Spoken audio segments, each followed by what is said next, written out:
Magandang araw po muli at welcome sa ating programang Buhay Pinoy sa Abroad. Thank you so much sa mga subscribers natin na nagbibigay ng private messages at ng mga suggestions at mga recommendations tungkol sa mga topics na dapat nating talakayin sa mga susunod na araw. Maraming salamat.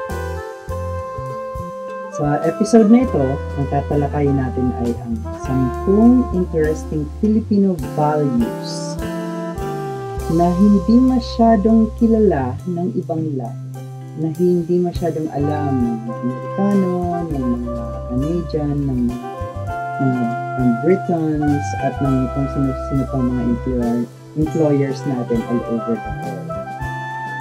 Maging proud tayo dito. Number 1, bayanihan. So, bayanihan is the Filipino spirit of community cooperation. May mga, kunyari dito sa United States, nakikita ka ng aksidente, depende sa kung anong state nariyan ka, ang pagtulong mo voluntarily, kasi maaaring ma-involve ka pa sa investigation. So, kung sa atin, na-aksidente o kaya may nangyari sa kanya, anuhan natin, tulungan natin. Someone else's house is on fire, so the whole community will come out together to help. Pero dito, maaaring yung nagja-jogging pa rin hanggang ngayon.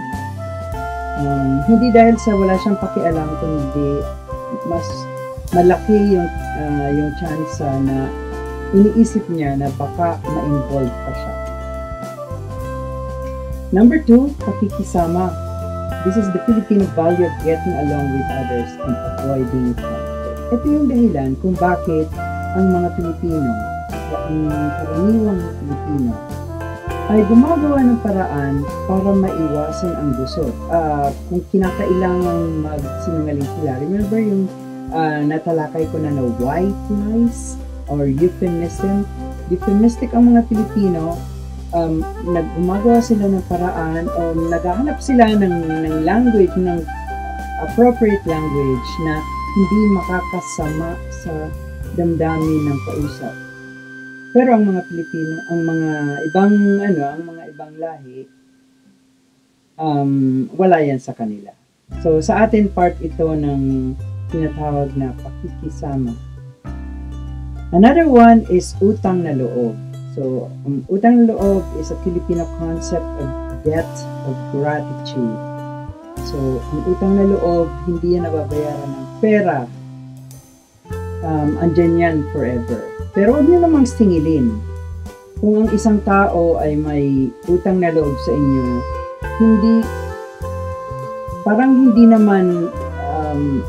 hindi naman yata tama na sinisingil.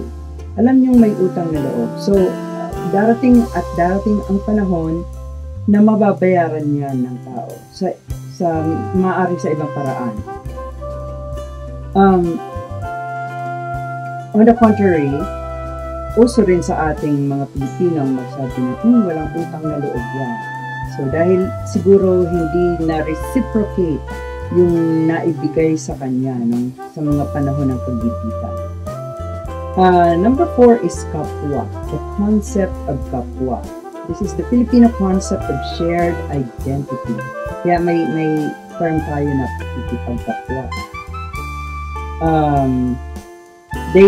Ang mga Pilipino, we feel connected to each other as members of the same community.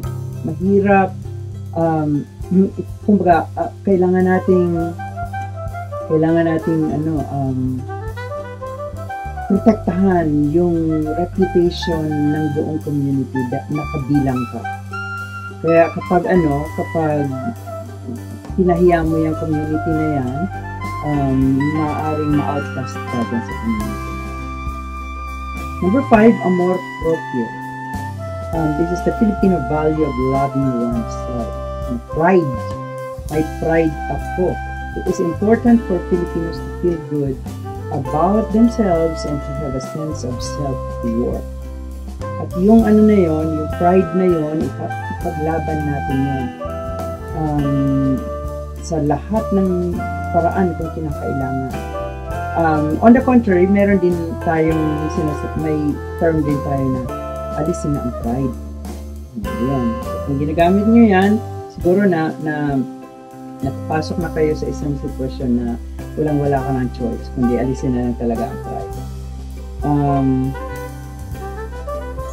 The number 6 is quite as maaaring sabihin nyo na malaki ang argumento natin dito.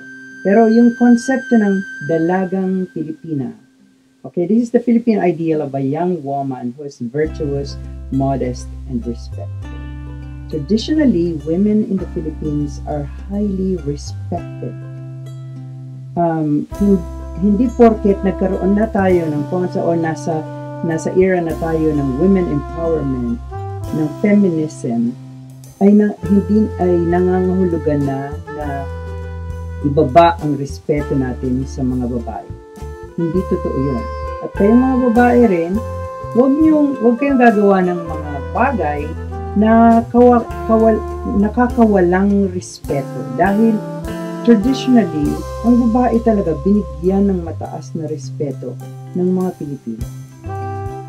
That's dalagang Pilipina.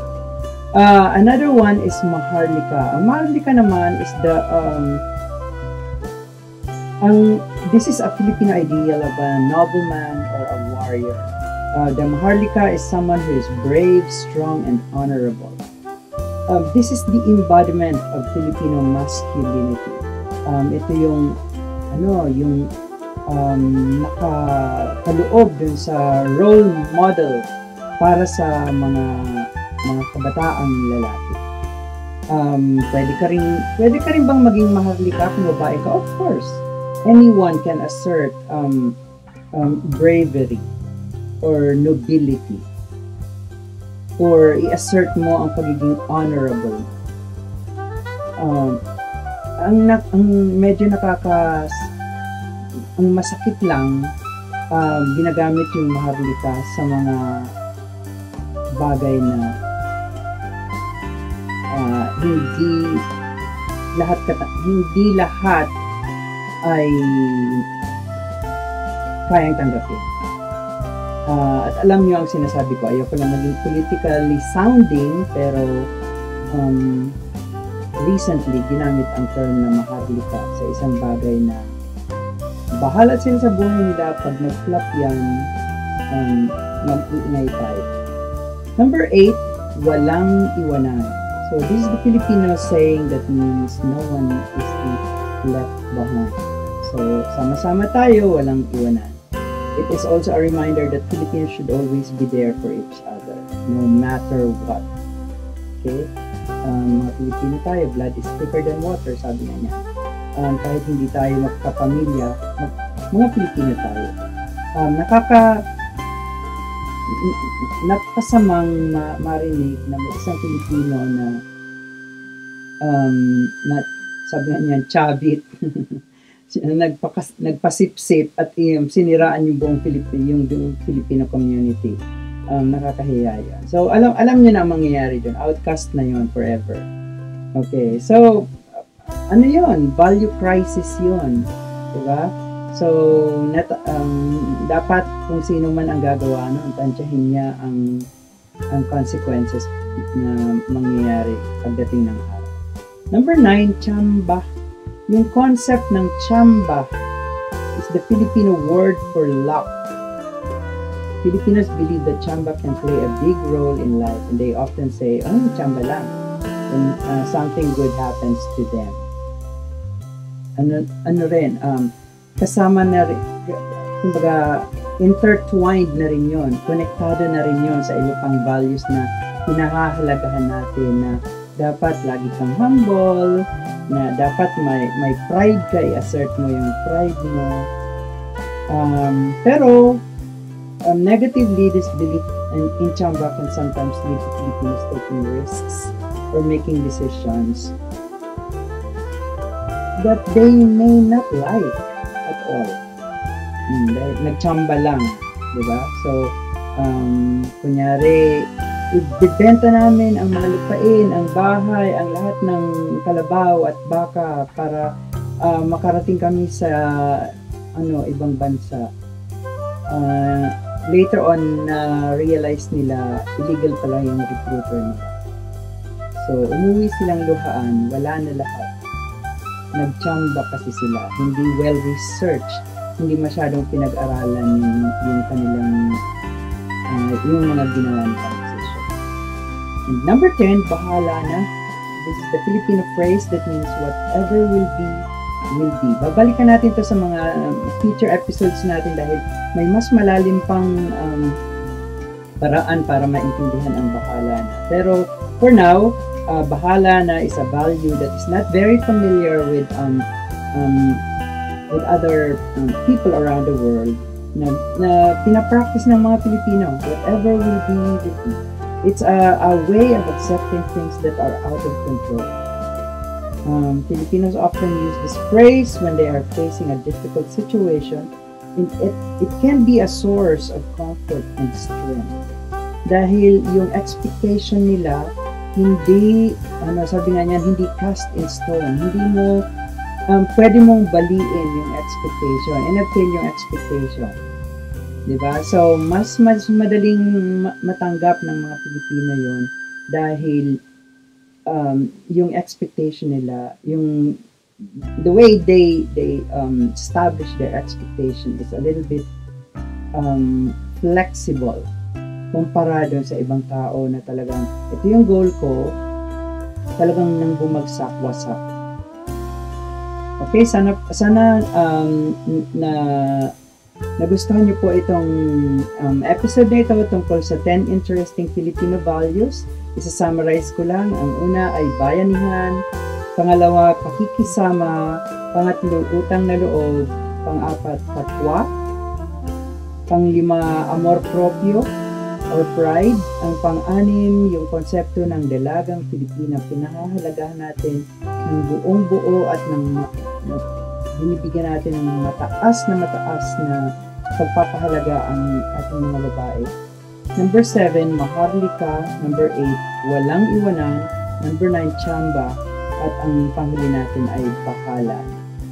So, kung nagustuhan niyo po ang ating episode ngayon, abangan niyo ang mga susunod nating episode dahil marami pa tayong tatalakayin. Kung itong mga bagay na ito ay hindi na masyadong napag-uusapan ngayon dahil busy tayo ng mga OFW o yung mga nasa Pilipinas, busy rin sa kanilang mga buhay. Siguro mas marami silang, may iba silang priorities sa buhay. At least ito na yung opportunity sa channel na ito na pag-usapan natin yung mga bagay na bahagi talaga pala ito ng pagiging Pilipino ko.